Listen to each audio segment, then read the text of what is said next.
Olá, hoje nós trouxemos para você um verdadeiro polímata. Vai olhar no dicionário o que quer dizer polímata. É o Eugênio Butti, que é jornalista, escritor, professor, homem público, pensador, filósofo, sociólogo e, além de tudo, imortal da Academia Paulista de Letras. Eugênio, muito obrigado de você aceitar o convite da Uniregistral para conversar. Obrigado, Naline. Eu é que agradeço o convite muito honroso de estar aqui conversando. Então, a ideia, Eugênio, é que os nossos jovens conheçam, assim, aquilo que tornou as pessoas tão relevantes, tão extraordinárias como a sua trajetória. Então, conte aquilo que você acha interessante da sua infância, da sua escolaridade. Olha, primeiro eu começo, como é de costume, com uma discordância, porque eu não vejo uma trajetória tão excepcional, mas, de fato, talvez eu tenha dado sorte de pegar uma escola pública muito boa na minha cidade, em Orlândia. Eu ainda alcancei um período de grandes professores, o que era uma regra nas redes estaduais, né? E em São Paulo nós tivemos isso. Eu não estudei latim e grego, e isso se ensinou em algumas das nossas escolas, conforme o curso que a pessoa fosse fazer aos 14 anos, né?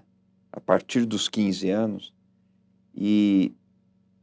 Mas eu tive grandes professores de português, grandes professores de matemática, de geografia, de história, e isso ajudou a despertar em mim um interesse pela cultura, pela formação. É diferente de alguns colegas meus, eu gostava de ir para a escola. E na escola aconteciam as coisas realmente interessantes, como, por exemplo, descobrir o que era a estrutura do átomo. Eu me lembro dessa aula, e me lembro de tantas outras coisas que me encaminharam. Eu acredito que isso me encaminhou para a ideia de que estudar era o único caminho possível. Aí eu vim para a USP, eu estudei na USP em 2 graduações que eu fiz. Simultâneas. Eu fiz jornalismo e fiz direito. Eu entrei primeiro em jornalismo, depois em direito, terminei jornalismo, depois terminei direito. Hoje, a USP, nós não aceitamos mais isso. Eu sou hoje professor da USP. A USP não permite mais que um aluno ocupe 2 vagas, né? Faça 2 graduações ao mesmo tempo. Mas eu fazia uma de manhã e uma à noite. E desde então, eu não parei mais de estudar. Eu estudo até hoje. Aí eu fiz o doutorado, aí eu virei professor, eu fiz livre docência, fiz o exame de titular, ajudei a criar uma cátedra no Instituto de Estudos Avançados. Eu vivo envolvido com essas coisas, não parei mais de estudar. E até hoje eu tenho aquela minha sensação de criança. Eu me lembro quando eu conheci a civilização egípcia, tudo nos livros, as pirâmides, e depois conhecendo a América Central, as pirâmides, o que elas são? Elas são túmulos, elas são centros ritualísticos, elas são monumentos de memória. E recentemente foi visto que na América Central também as pirâmides são túmulos, não todas, evidentemente. Sim. O que dá um lugar simbólico para esse tipo de monumento muito especial. E aí eu vou puxando pela memória, eu me lembro das coisas que eu descobri nos livros. Maravilha. E até hoje, eu sou um jornalista profissional. Até hoje, eu me pego como uma distorção jornalística, porque um jornalista, quando ele quer descobrir alguma coisa, ele vai para a rua, E é o bom jornalista, diz o Ricardo Couto, grande jornalista, que o repórter é aquele que suja sapato, que vai para... E eu não sou assim.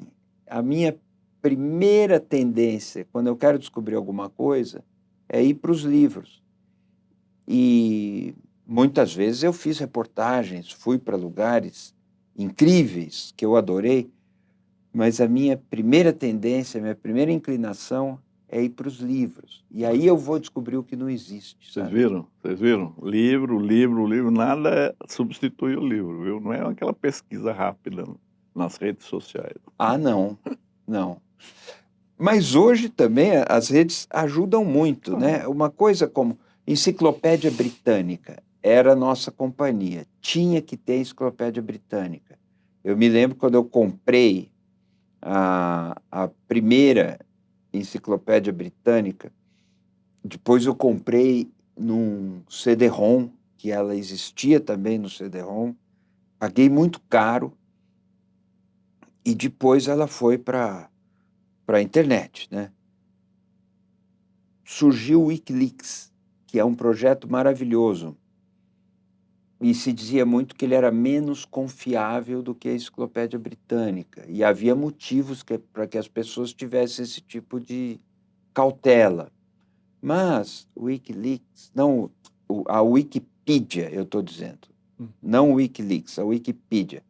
O Wikileaks é aquele projeto do vazamento. Natália Viana, grande jornalista, acaba de lançar um livro, O Vazamento, contando muito a história do Wikileaks. Eu li esse livro, fiz uma resenha desse livro, estou com o Wikileaks na cabeça, mas o Wikipedia se dizia muito que não era tão confiável, porque não tinha os mesmos procedimentos de verificação que a Enciclopédia Britânica sempre teve. Depois ela é suscetível de alteração, qualquer pessoa coloca, não é? Assim? O Wikipedia, sim. É. Qualquer pessoa pode colocar, mas ele tem sistemas de verificação. Filtro. E ajuda muito, a Sim. Wikipedia ajuda muito. Várias coisas disponíveis na internet ajudam. Coisas como, por exemplo, almanacs. Existia uma publicação nos Estados Unidos, eu não sei se ainda existe, World Almanac, que dava uma condensada em informações perecíveis que têm duração de 1 ano sobre os países, sobre PIB, sobre regime de governo, sistema de governo. E eram muito bons, eram muito úteis. Para um jornalista, aquilo era um tesouro. Mas isso tudo foi substituído por informações online. Agora, é evidente que as informações online, elas atendem até um determinado nível. Depois disso, é necessário mesmo ir para os livros. É necessário. Insubstituível, né, Eugênio? Insubstituível. Falando em livro, você tem muitos livros publicados, né? Quando é que se começou? Qual foi a primeira ideia e como é que você prosseguiu? Eu tenho muita coisa publicada. Hoje eu olho, tem muitos artigos em jornal, muitos artigos em revista, artigos em publicações ditas científicas, mas eu tenho dificuldade de dizer que o que eu faço na universidade é ciência. Mas é assim que se chama, né? Publicações científicas na área de ciências da comunicação. Então, tem muitas publicações aí, algumas coisas fora do Brasil. Tenho centenas, talvez umas 2 centenas de publicações em livros de outros autores, em coletâneas e tudo, e alguns livros que eu mesmo fiz. Não, tem muitos livros que você fez, né? Esse Incerteza, que é o último. Por que você chegou à incerteza em 2023? Então, eu fico sempre pensando nas pessoas que estão nos acompanhando, né? Elas gostaria muito que elas retivessem a imagem de que eu sou uma pessoa que não sei e eu quero explicar isso, porque eu não quero passar isso como algo que pareça uma... Professoral, né? Você é um professor. Eu sou um professor Você é profissional. claro, Eu você é ganho o um salário da USP docente. porque dou aulas, eu sou um professor. Mas eu não quero dizer eu sou uma pessoa que não sei como um recurso retórico de uma suposta modéstia. Não se trata Não é disso. o só sei que nada sei. Não, o socrático só sei que nada sei. Não é isso. Não é nada disso. Claro que algumas coisas eu tive ocasião de estudar, gosto dessa condição. Ainda tem muitas coisas que eu quero aprender, muitas coisas que eu quero estudar. Me lembro do samba do Paulinho da Viola, as coisas estão no mundo, só que eu preciso aprender. Ainda tem muito que eu gostaria de fazer e gostaria de entender, muita coisa. Mas o Incerteza, esse livro, o nome é Incerteza, um ensaio. Isso. Porque o livro tem um formato de ensaio, é um ensaio breve, mas a incerteza é um ensaio, e a incerteza nos põe na condição de ensaístas da nossa própria existência. É um livro que é um convite para que a gente saiba conviver com a incerteza. E isso me coloca muito na posição de não saber, de transitar querendo entender. Um dos maiores perigos do nosso tempo, se não o maior, são os vendedores de certezas. Você sabe, Eugênio, que eu fico assim, às vezes, irritado, não deveria ficar, quando você questiona assim, os pesquisadores, assim, que agora eu só trabalho com pós-graduação, então são pessoas melhores que eu, estão atualizados, eu aprendo com eles, né? Mas eu pergunto uma coisa, a resposta vem assim, com certeza. Por que essa certeza? Não há essa certeza, né? Eu fico muito preso aqui àquela passagem do Evangelho, o acaso, né? O acaso, que você faz as coisas planejadas e de repente o inesperado surpreende você. E a gente precisa estar pronto, né? Para isso. Precisa estar pronto e precisa ter cuidado com o negócio da certeza. Me preocupa muito mais do que na academia, do que na ciência, a venda de certezas na esfera política ou supostamente nas atividades políticas, porque nós vamos ver, elas não são bem políticas, elas são um espetáculo manipulado e que vive desse comércio de certezas. Na medicina, por exemplo, uma aplicação de saber científico, como a medicina, muitas vezes o médico diz, com certeza isso, com certeza não é câncer, é uma coisa que a gente gosta de escutar. Mas, mesmo essa certeza, tem um prazo de validade muito pequeno. E se a gente parar para pensar, nós vamos ver que a ciência nunca lida com certezas. A ciência produz certezas provisórias, até que ela seja desmentida. E vem daí a credibilidade da ciência. Isso é uma coisa simples, elementar, mas parece que as pessoas insistem em não entender.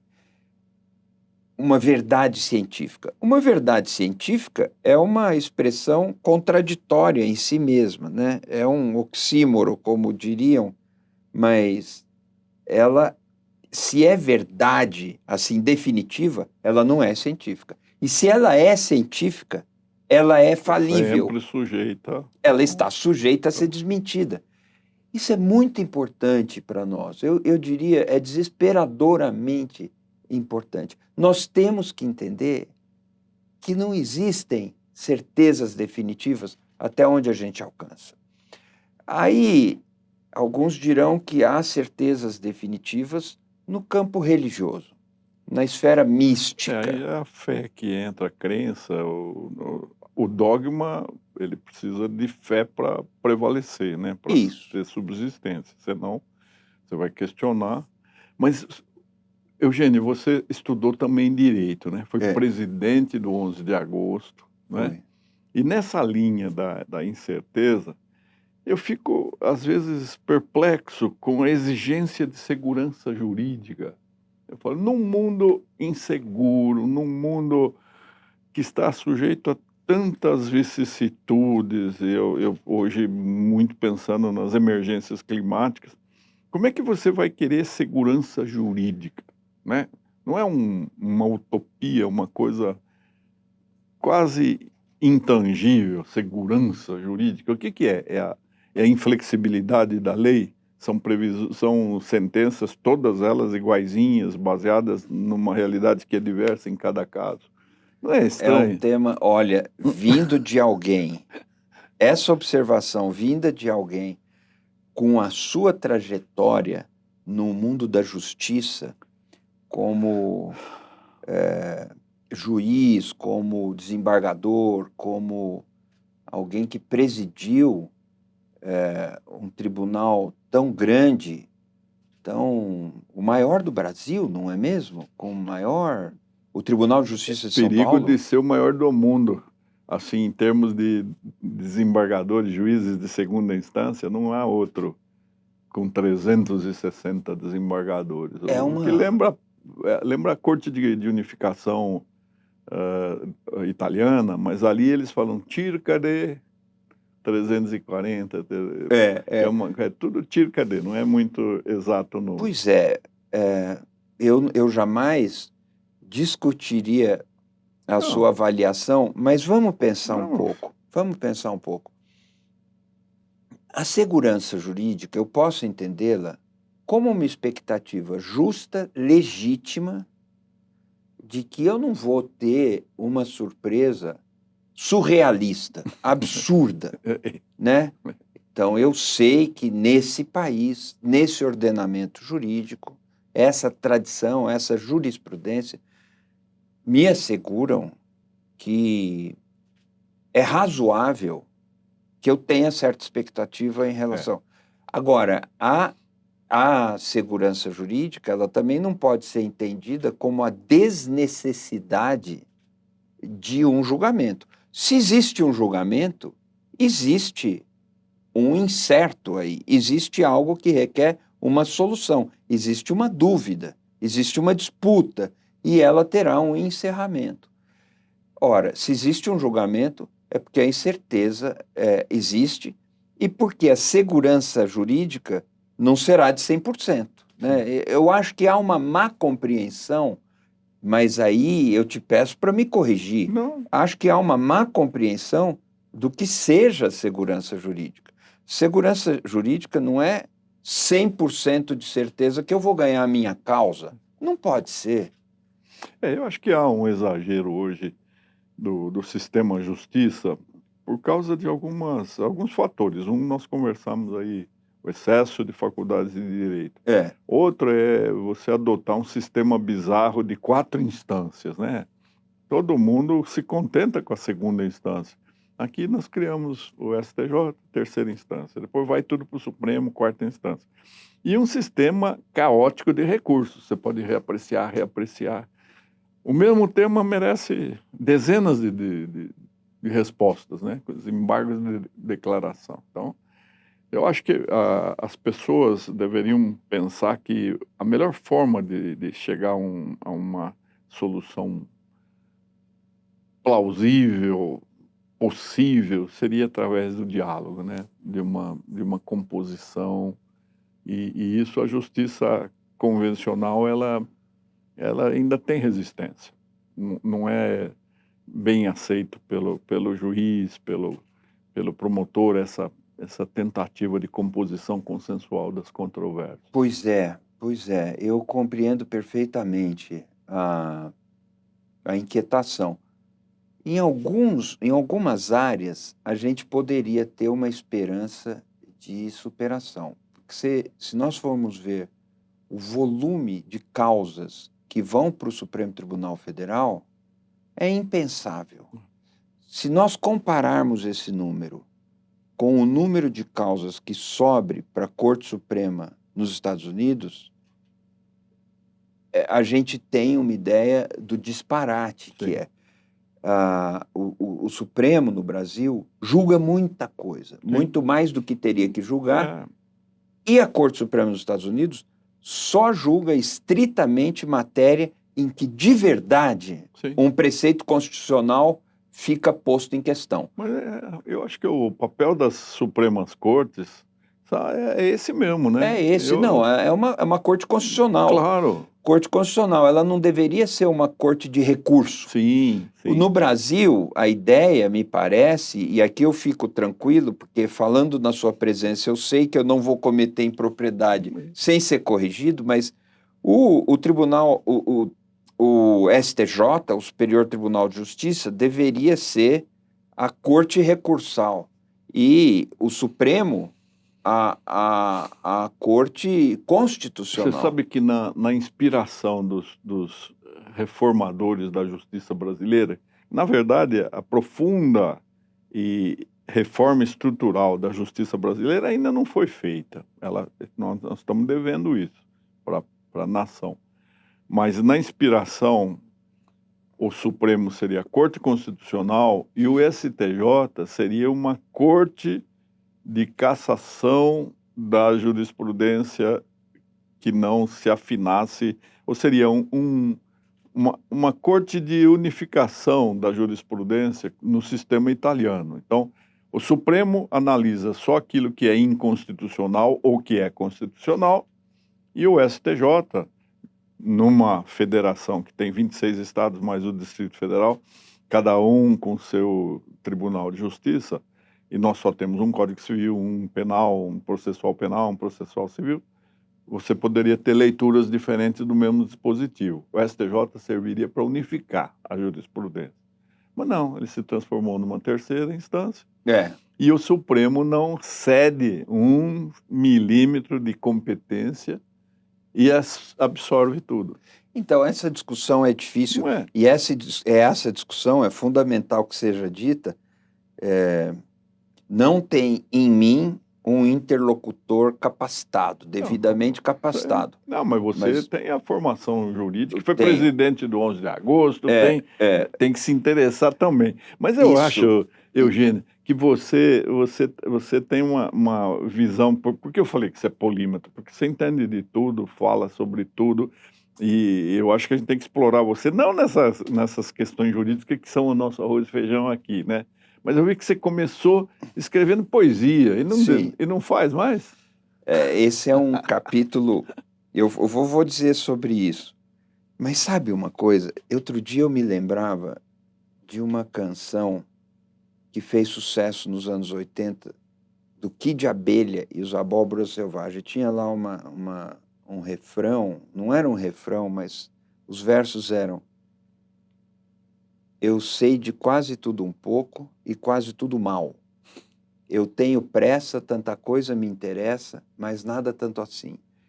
E isso é uma descrição do estado de espírito do jornalista. O jornalista, ele lida com conhecimentos superficiais, com informações. E ele é útil quando ele consegue fazer uma ponte entre uma coisa e outra. Ele não mergulhou completamente numa única matéria. Isso define um pouco também o tipo de papel na cultura que eu acabei tendo. Eu talvez seja útil fazendo conexões. Em algumas matérias, aí sim, eu mergulhei. Para responder a perguntas ambiciosas que eu acalentei e gostei de fazer o que eu fiz. E na área de comunicação, eu estudei um pouco mais e ali eu mergulhei. Em alguns temas, eu acabei acumulando um saber por estar na universidade, por estar em contato com grupo de estudo e tudo mais, que me permitiram ajudar, às vezes, a sociedade, os setores da sociedade, em alguns impasses. Eu estudei muito, por exemplo, o problema da desinformação, o problema das fake news, os fundamentos da democracia em relação a isso. Mas, de fato, eu sou uma espécie de olhar em trânsito o tempo todo. E sim, eu fiz poesia. Não é que eu comecei fazendo poesia, a sensibilidade poética sempre me acompanhou. E durante um tempo eu simplesmente coloquei essa minha vida na clandestinidade, mas ela não deixou de existir. Até publiquei, quer dizer, tive alguns poemas publicados até num caderno de cultura da Folha de São Paulo há poucos anos. E é possível que saia um livro de poesia. Olha aí. Agora, isso, Naline, é uma coisa dificílima, porque eu refleti muito o que eu faria isso. E eu tive a sensação, vai parecer um pouco mística, mas não é.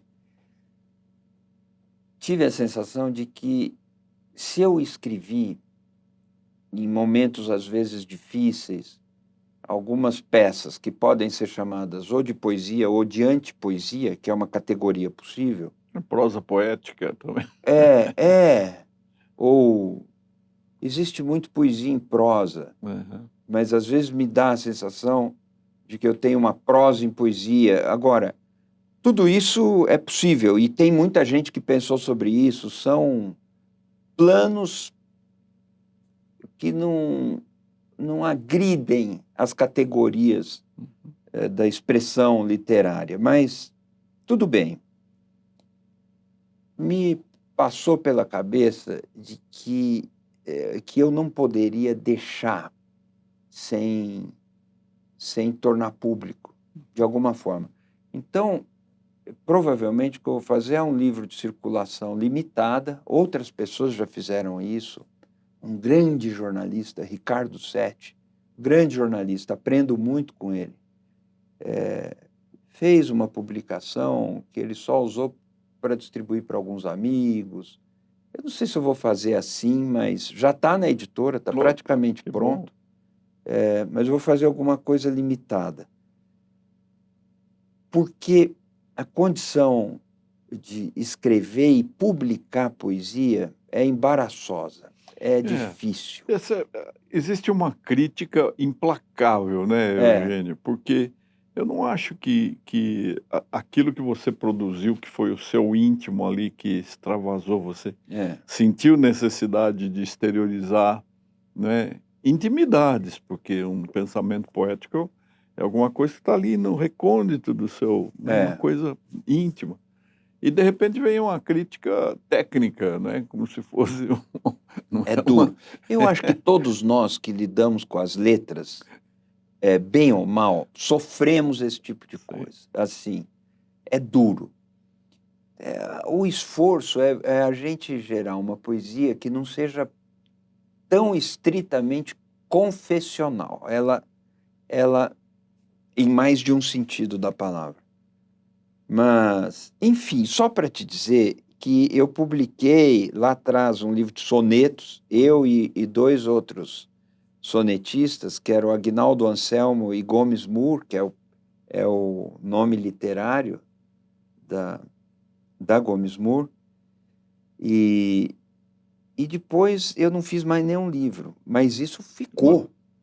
Eu tive muitas interlocuções poéticas com Filadelfo Menezes, por exemplo, grande poeta da São Francisco, morreu muito jovem, aos 41 anos ou 40 anos. Eu o tenho numa categoria assim, de um talento muito alto, e pensava como ninguém a poesia semiótica. Ele dizia uma coisa engraçada, era uma boutade, que ele falava assim: em terra de cego, quem tem um olho é semiótico. Era uma crítica, E eu tive coisas com ele de organizar Enfim, é uma área que difícil, mas da qual eu não me exilei por Que inteiro. bom. É por isso que eu falei que você é polímata. Você labora em várias searas ali, todas bem, né? O estado de Narciso, Eugênio, o que você quis transmitir com o estado de Narciso? Você veja, a gente estava falando de direito, né? O curso de direito eu fiz sempre sabendo que eu nunca seria advogado, nem promotor, nem juiz, por uma incompatibilidade com o mundo processual. Eu não saberia conviver com isso e, infelizmente, porque eu gostaria e às vezes ajudei até em pareceres e tudo mais, em questões no Supremo Tribunal Federal que envolvem a liberdade de imprensa. Isso fala muito de perto para mim. E em função disso e de outras coisas, o direito sempre me ajudou muito. Eu sou casado com uma grande advogada e uma você grande é genro de estudiosa. um grande jurista. Mas Eu Maria gostava tanto, Paula... Dalmo da Abreu Dalari. Maria Paula, com quem eu tenho uma convivência intelectual muito forte, e convivi muito com o Dalmo Dallari. Eu acredito que isso... Meu pai também era advogado, e meu pai, desde criança, meu pai foi procurador do Estado, sempre me informou muito sobre o direito. Eu ajudei meu pai na organização de fichinhas de jurisprudência que ele fazia, aprendi coisas muito preciosas com ele. O mundo do direito sempre foi próximo meu, e isso tudo, claro, é presente para mim. Mas eu terminei o curso de Direito e nunca me inscrevi num exame de ordem. Nem me inscrever eu me inscrevi. Eu tinha certeza que eu não ia fazer isso profissionalmente. E me ajudou muito em certos cargos que eu desempenhei, certas funções. Ainda hoje, na USP, eu sou superintendente de comunicação da USP, tenho um trato com o direito o tempo todo. Mas no estado de Narciso existe uma questão jurídica. Eu escrevi esse livro para expor o descompasso da comunicação pública no Brasil, especialmente a comunicação pública que envolve um ente da administração pública diretamente, como é o caso dos governos federais, como é o caso do governo federal ou órgãos da administração pública, seja no Supremo Tribunal Federal, no Poder Legislativo, nos outros poderes também, na dimensão nacional, federal, mas os governos do Estado, prefeituras municipais. Veja que a Prefeitura de São Paulo não tem logotipo de governo, ela usa apenas a marca da prefeitura. Não tem a identificação de um governo ou de outro governo. O que, no meu entendimento, é uma forma de não desobedecer, mas dar uma escapada do que a Constituição determina, que não pode haver personalização de um governante. Não pode haver governo Lula. Como não pode haver o governo Lula, o governo Dilma, os governos criam logotipos daquele governo, que é uma forma de fazer uma personalização mais ou menos. Eu escrevi o Estado de Narciso pensando nisso. O que é a ideia do Estado de Narciso? É o estado do narcisismo, que eu ponho no subtítulo: a comunicação pública a serviço da vaidade particular. O uso... É corajoso, hein, Eugênio? Você fala aí. Você é corajoso. Mas é o que acontece. É o que acontece. Eu não estou atacando uma pessoa. Sim. Você me conhece, a gente se conhece, nós somos confrades, o que me alegra muito. A mim também. Eu não ataco pessoas. Eu procuro não atacar pessoas. Eu estou detectando um problema da organização da nossa república. O tempo todo a gente vê procedimentos, equipamentos da comunicação pública, ou seja, deveria ser pautada pelo interesse público, porque usa recursos públicos, sendo usada para promover um entendimento favorável e um julgamento favorável de um determinado governante, que depois será candidato a outra coisa. Isso não atende o direito à informação do cidadão e isso dá uma projeção exacerbada com recursos públicos para os interesses de uma parte, de uma pessoa ou de um partido. Isso não deveria acontecer. E esse é o tema do Estado de Narciso. Um livro que fez sua carreira, sabe? De alguma maneira, eu contribuí para as discussões que são feitas sobre isso. E eu acredito que isso nós vamos superar. Não, é questão de educação também, né, Eugênio? Porque uma população bem educada, com educação de qualidade, ela pode exercer uma crítica mais consistente, né?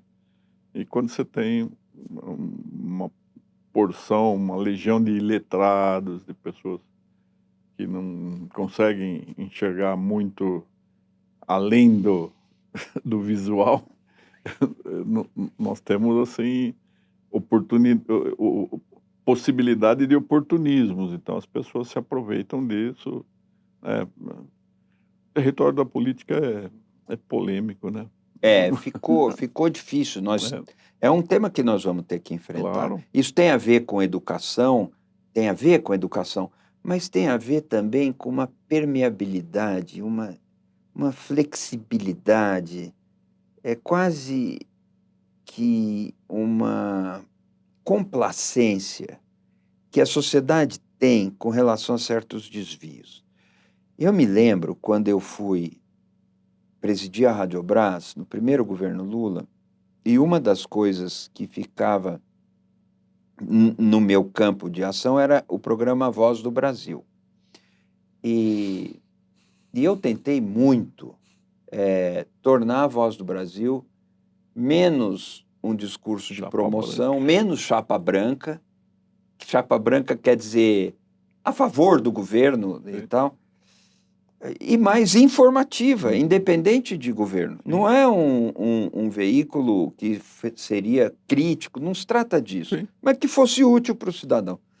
E meu pai, doutor Bruno, falou lá comigo, lá em Orlândia, ele falou assim, mas aí é natural, porque é do governo. E eu falava assim, pai, mas não devia ser assim. E a gente conversava muito. Uma das coisas que eu tentei mudar, fracassei espetacularmente, não consegui mudar nada, alguma coisa a gente melhorou, mas, assim, a Voz do Brasil, para começar, ela deveria ser voluntária no Brasil, ela não deveria ser um programa de transmissão obrigatória, não existe nenhuma justificativa para isso, de nenhuma ordem. Eu estudei isso, falei com a Câmara dos Deputados, falei com o Senado, com o Poder Judiciário, todos eles têm uma parte na Voz do Brasil. Fizemos um seminário sobre isso na Câmara dos Deputados, com várias pessoas que eram críticas, foram lá falar contra a obrigatoriedade. Eu também era contra a obrigatoriedade, outras pessoas defendendo. A gente não conseguiu mudar. Enfim, isso é algo que envolve educação, mas envolve educação da nossa cultura política, envolve educação da nossa classe política, envolve educação dos governantes. Nessa matéria, nós poderíamos estar num plano muito mais avançado, como estão outros países, sabe? E a gente fica com essa...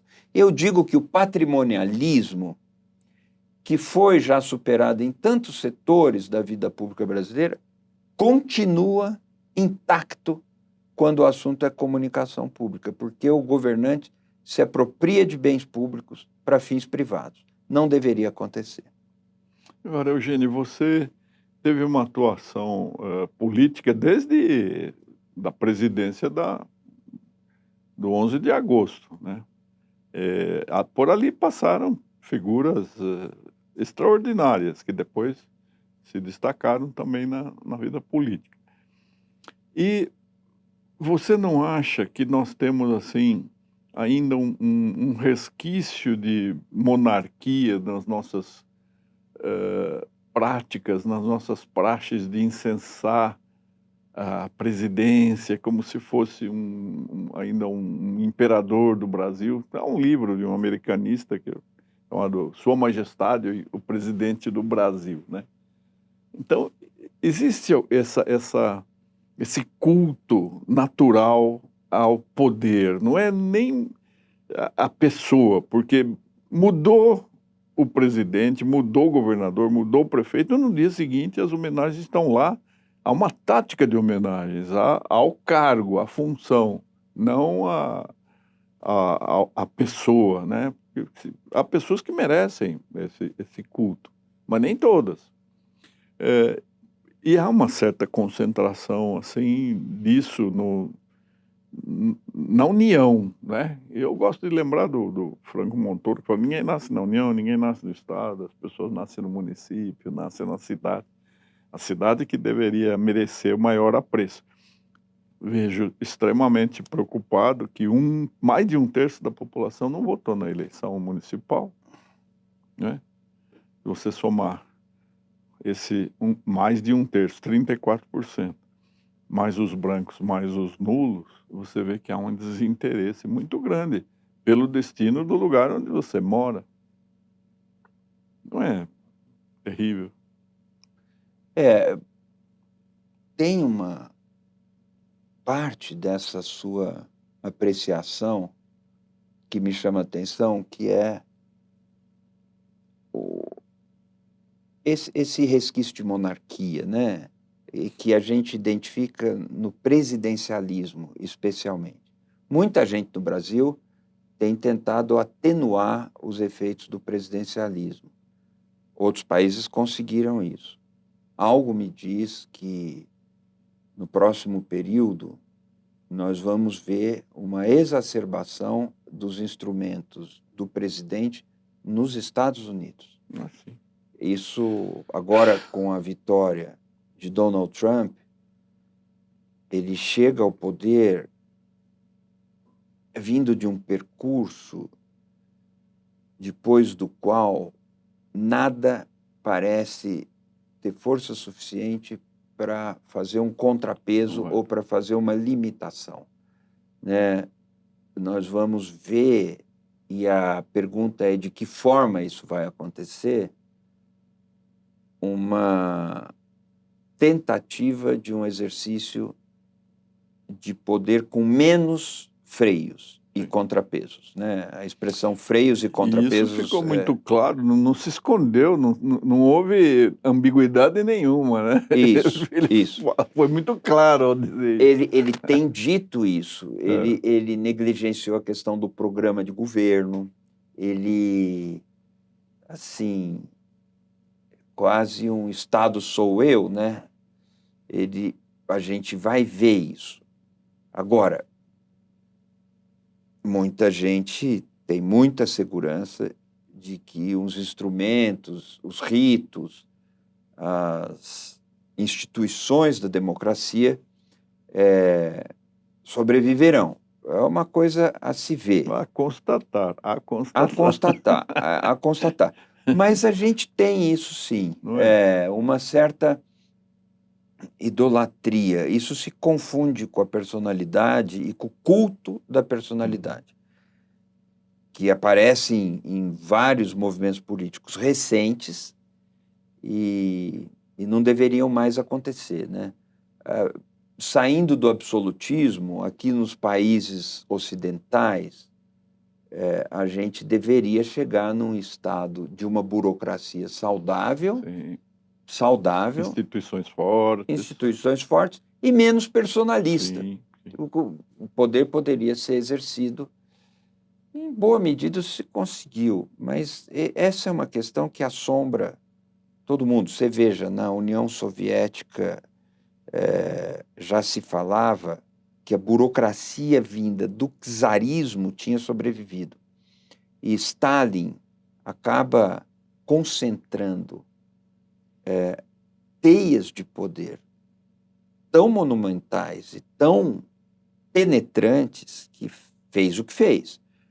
E depois, com a queda do Muro de Berlim, a queda da própria União Soviética, o período Gorbachev, o que ele acarretou, chega hoje numa situação que aparece uma ressurreição do sonho da grande Rússia.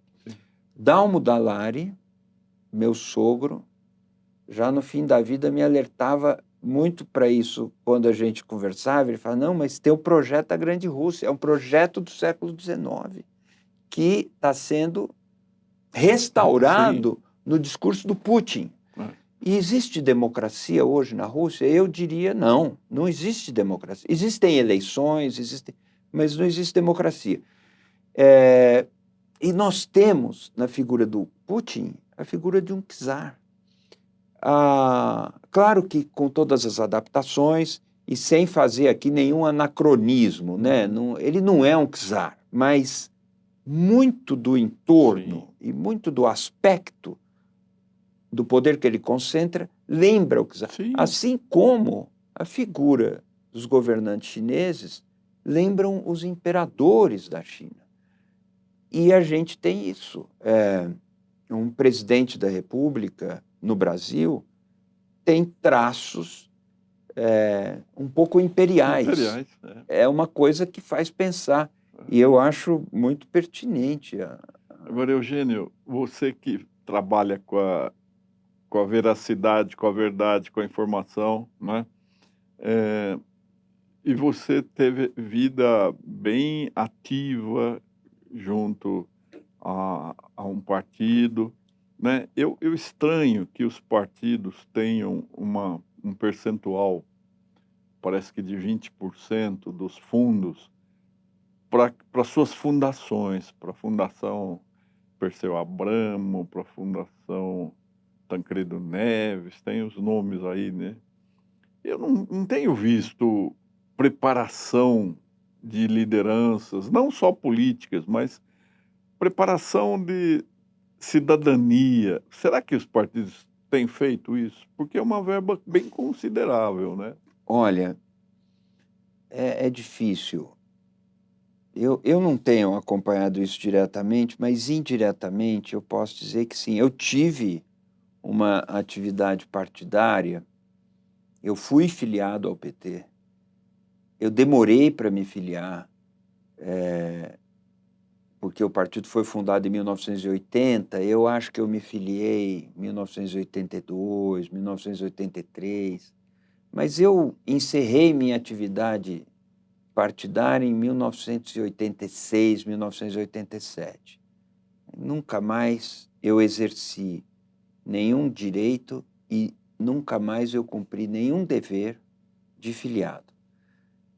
Mas eu só fui formalizar minha desfiliação muito mais tarde, porque eu achava que, como eu não tinha feito recadastramento, já estaria automaticamente desfiliado e muito tempo depois, alguém falou, não, teu nome está lá. Aí eu tomei as providências, assim, porque eu não tenho uma participação no PT. Mas eu fui da Fundação Perseu Abramo no PT, por exemplo. Eu editei uma revista que existe até hoje, que é a revista Teoria e Debate, que ela começou no Diretório Estadual do PT, mas depois ela foi alocada na Fundação Perseu Abramo. Ajudei a fazer o projeto da editora da Fundação Perseu Abramo. Claro que eu tenho um vínculo afetivo com essa instituição. Eu conheci o Perseu Abramo. Foi o Perseu que falou que eu tinha que ser o editor da revista Teoria e Debate. Eu falei, Perseu, eu não tenho experiência para isso. Ele falou, isso não é problema seu, isso é problema meu. Você vai ser. E trabalhei com pessoas mais experientes lá, aprendi muito. Sempre trabalho voluntário. Eu sou um especialista em fazer trabalho voluntário. Eu sei. Faço muito. Você integra todos os conselhos pro bono todos os conselhos pro bono mas com muita alegria, muito prazer. Pois bem, Agora eu vou fazer uma entrevista num instituto de outro partido, vou com muito gosto. Acho que a gente precisa se preocupar com a formação política. Um grande professor que me deu aula, Fábio Conter Comparato, criou a escola de escola, governo, né? criou a escola de governo Está funcionando? com essa preocupação. Ó, eu tive lá algumas vezes, acho que está funcionando, acho que está Que era funcionando. na Maria Antônia. Eu fui ver aula lá e fui dar aula lá. Um trabalho incrível. Fábio Conter Comparato é um dos grandes nomes da consciência política, da cidadania no Brasil. É uma pessoa a quem eu devoto a maior admiração. Eu também Me respeito deu muito. aula, eu fui mau aluno dele, tenho um pouco de vergonha disso. Fui bom aluno de outros professores, como Lewandowski, mas fiquei muito Lewandowski aquém. era assistente do seu sogro. Era assistente do meu sogro, mas como eu fazia no noturno, Era quem ele dava a que disciplina à noite era dava a Lewandowski. Teoria Geral do Estado. Mas assim, e Frei Beto, amigo meu, fala muito sobre educação política para o povo, mas eu acho que a nossa questão é uma educação geral mesmo. Sim, sim. Educação não política, Não. matemática, português, Sim, assim, E tínhamos tudo para melhorar a nossa o educação. ensino fundamental é que é falho, né? E daí essa deficiência chega até a universidade, chega à pós-graduação. Não é Chega, terrível? chega. Você vê pessoas que fazem teses e às vezes você vai ver um português. Mas Eugênio, e a inteligência artificial? Você acha que vai acabar com a verdade ou vai fabricar outra verdade? Ou nós vamos viver o pós-verdade? Eu sei que você tem pensado sobre isso, tem escrito Tenho. sobre isso. O que aconteceu com a inteligência artificial e essa pessoa que vos fala aqui? Tempos atrás, um dos maiores estudiosos da inteligência artificial no Brasil, que é Glauco Arbix, professor Glauco Arbix, participou da criação de um grande grupo que é o C4AI, Center for Artificial Intelligence, da USP, mas com financiamento da FAPESP, financiamento da IBM, reúne muitos pesquisadores, dirigido pelo Fábio Kosman, outro grande estudioso da inteligência artificial. Eles me convidaram para eu participar do braço de humanidades desse centro de pesquisa. E isso é uma das coisas que eu digo sobre a USP. Eu não reuniria as informações que eu consegui reunir se eu não convivesse com essas pessoas que realmente entendem dessa. E o assunto começou a me preocupar. Eu ajudei também a criar uma cátedra no Instituto de Estudos Avançados, que é a Cátedra Oscar Sala. O Oscar Sala foi um dos pioneiros da internet no Brasil. Nós fizemos isso em parceria com o CGI e o NIC-BR. O CGI é o gestor, é o conselho gestor, comitê gestor da internet no Brasil. E ali tem monumentos da inteligência sobre esse assunto, com quem eu tenho o privilégio de trabalhar. E isso foi me permitindo conhecer um pouco mais, além de leituras, de frequentar algumas palestras. Nós criamos um curso de pós-graduação. Demi Getko está aí, Hartmut Glasser está aí. Eu fiz uma disciplina junto com eles. Um grande advogado, Luiz Fernando Martins Castro, também é meu parceiro nesse negócio. E essa disciplina que a gente fez teve convidados de fora. Então, eu vou reunindo condições de olhar um pouco mais de perto esse fenômeno. É claro que a inteligência artificial traz benefícios incríveis, benefícios aplicados à educação. Tem gente que faz coisas inacreditáveis, muito boas. E eu tenho tido um olhar mais crítico, que eu acho que é um pouco meu papel nas humanidades. Eu preciso fazer, epa, peraí, e essa questão e aquela questão.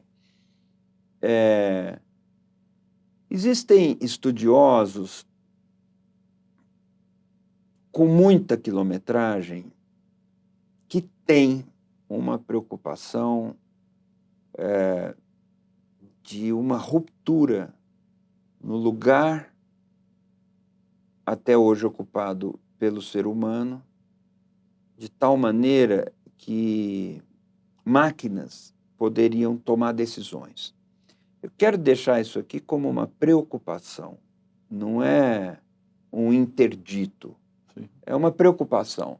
Se a gente pensar, quando você vai passear ou trafegar com um automóvel e vai assistido pelo um sistema de georreferenciamento, o Waze, ou o Google Maps, ou o que é que seja, ele toma decisões que você pode dizer sim ou não, mas algumas decisões ele vai te orientando. Em diagnóstico médico, isso já acontece muitas vezes, porque sistemas computacionais permitem que o médico leve em conta milhões de casos parecidos para ver comportamentos de estatística e, com base em modelos matemáticos, ele pode fazer inferências ou extrapolações que ajudam no teu caso. Então, nós já temos aí também uma participação de máquinas em decisões.